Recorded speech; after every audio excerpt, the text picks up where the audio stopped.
I saw that. I'll be a good witness. You should have more rest. Don't worry, I'll be a good witness. Good morning, everyone. I believe we're about ready to begin. I am Minal Ayong Thompson, Public Affairs Manager at the Trinidad and Tobago Police Service. Let me take this opportunity to welcome you this morning to another one of our very brief daily press briefings. With me this morning, we have our very own ASP Joanne Archie, as well as Captain Al Alexander. And without further ado, we will begin as you listen and record.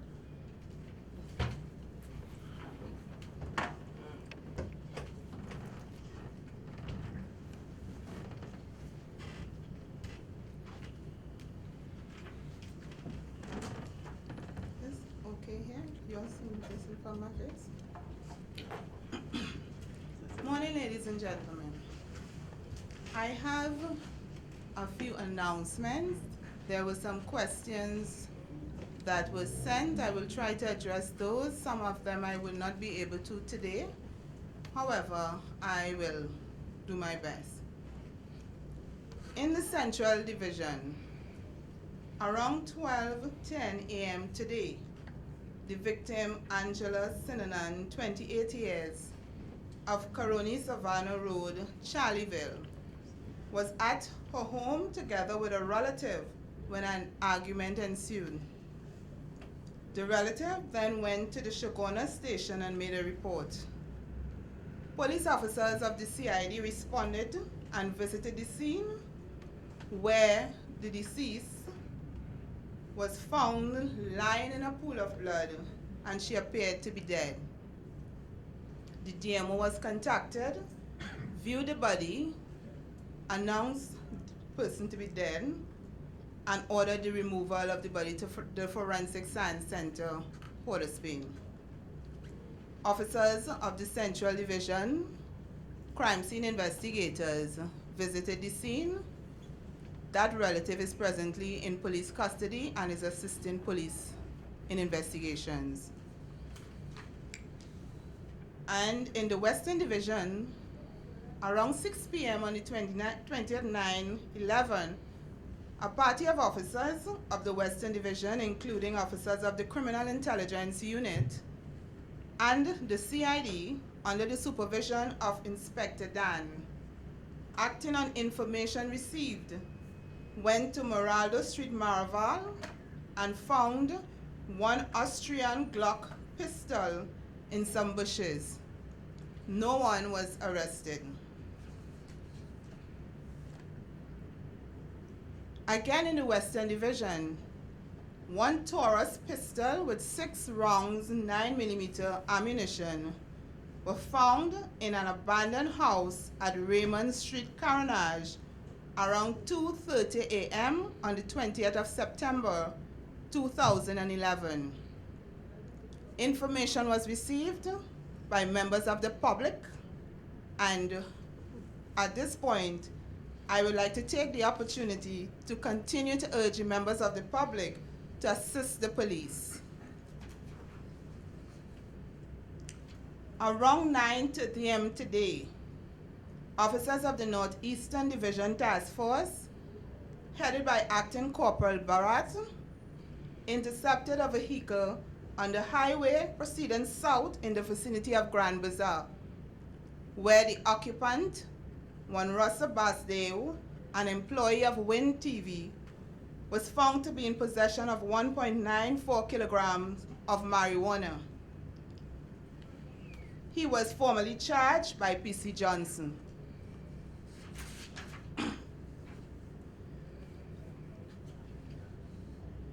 And I will now give the statistics for the past 24 hours.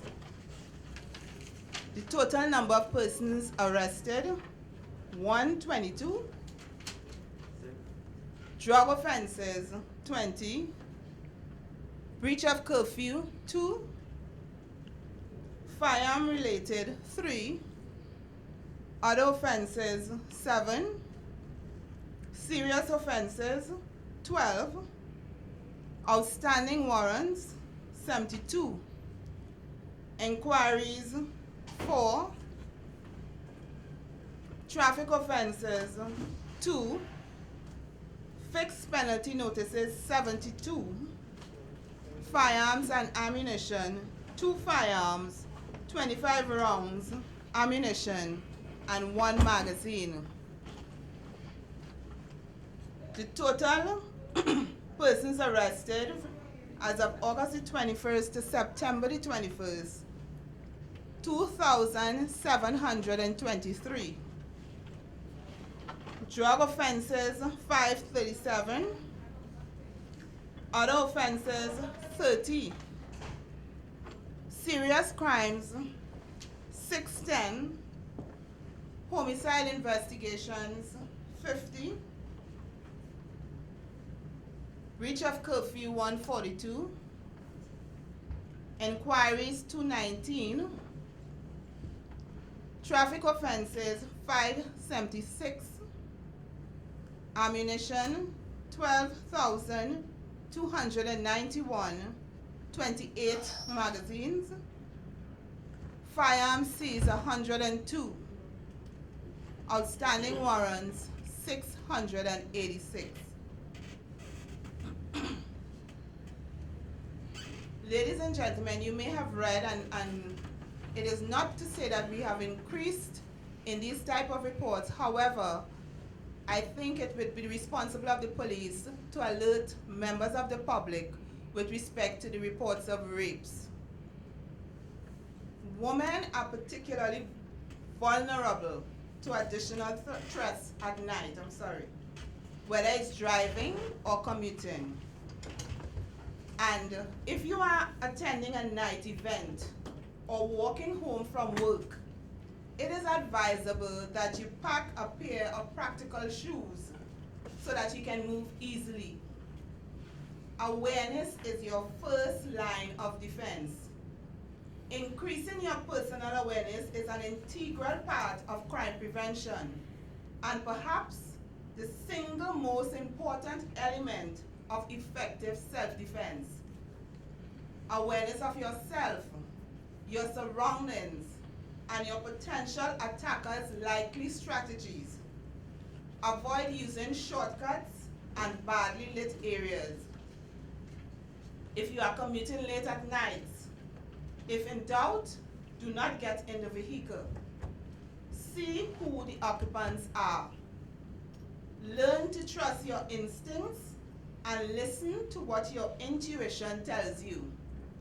If you become worried about your safety, ask the driver to stop and get out of the car, preferably in a busy area. Text the number of the taxi you are entering to a friend or relative. Heading home late at night, avoid using a cell phone, although you may have it in your possession, or other electronics, since in addition to making you an excellent target for theft, they can distract you. You should never wear headphones. You must be alert at all times. Wearing headphones will not allow you to hear someone who may be approaching you or be alerted to some other impending danger. Avoid presenting a victim profile. Crime victims are frequently chosen because they are easy targets. Criminals prey on the weak or unsuspecting and usually avoid people who are aware of what's going on and might put up a fight. When out in public, look people in the eye, keep your head up, and walk with a confident stride. This tells the predator that you are more likely to see him coming and resist. Without the element of surprise, they will likely pass you up for someone who will put up less of a fight. If you should find yourself in a dangerous situation, please remember that your number one priority is not to fight, but to escape. Do not hesitate to take every available escape route. If you are confronted and you cannot immediately escape, you may want to consider complying at least until you can escape. When faced with someone who demands your valuables, give it to them without resistance and get out of there. No possession, however valuable, is worth risking your life over. If you are driving late at night, ensure that your doors are locked. Do not stop at strange out-of-the-way ATMs to withdraw cash and then have to walk to and from your car on your own. If for some other reason you have to stop on your way home, be brief. As soon as you return to your vehicle, lock the doors and leave. Women have a tendency to get into their vehicle and just sit, maybe reviewing a bill, etc. Look at the car parked on the driver's side of your vehicle and the passenger side if parked in a parking lot. If a male is sitting alone in the seat nearest your car, you may want to walk back to the area from which you came and have someone accompany you to your vehicle. At home, I advise to have good locks, good lights, and good neighbors. And I am speaking of the security of your homes. Motion sensor lights as well as general floodlights or lights on a timer are all a good idea. Ensure you have a phone in the bedroom or one that you can carry to the bedroom at night. Form yourselves into neighborhood watch groups. If at any time you see people loitering on the streets near your house, call the police and report it.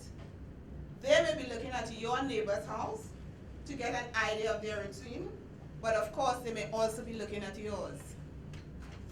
If you are going away, have a reliable neighbor or family member pick up your mail or newspaper every day. If you are going away for a lengthy period of time, you can have a car parked in your driveway while you're gone. Have someone cut your grass. Do all of this to make the house appear as if someone is at home. There are three elements for a crime to occur: the desire, the ability, and the opportunity. As police officers, we cannot affect or remove a criminal's desire to commit a crime. If someone really wants to commit a crime, they will. We cannot affect the ability of a criminal to commit a crime. They will find a way.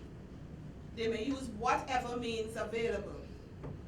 When it comes to the criminal's opportunity to commit crime, it is at this point that we can take the appropriate action to prevent crime by removing the criminal's opportunity for crime to occur through education, by sensitizing you, the members of the public, on crime prevention strategies.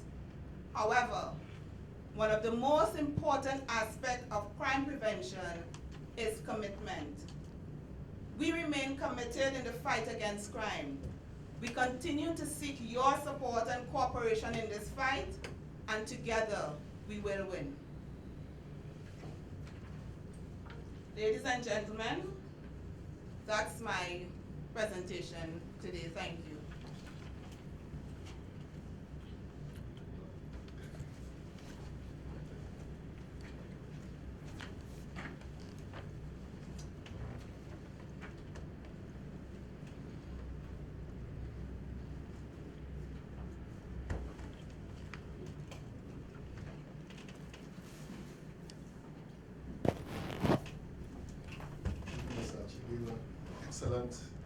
Excellent tips for all of us.